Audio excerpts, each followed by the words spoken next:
Nigeriassa kansanmurha, genocide, on erittäin painava termi, jota useat paikalliset kristilliset järjestöt ja jotkut kansainväliset tarkkailijat käyttävät kuvaamaan siviileihin kohdistuvia järjestelmällisiä iskuja.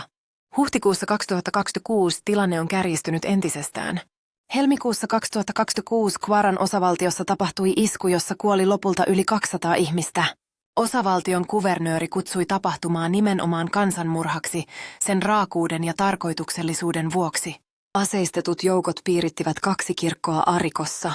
Vaikka armeija väitti pelastaneensa 31 panttivankia, paikalliset kirkonjohtajat ovat kiistäneet tämän ja sanoneet, ettei ketään todellisuudessa vapautettiin. Raporttien mukaan Nigeriassa tapetaan enemmän kristittyjä uskonsa vuoksi kuin missään muualla maailmassa. Tuoreen Open Doors-raportin mukaan vuonna 2025 Nigeriassa tapettiin lähes 3500 kristittyä.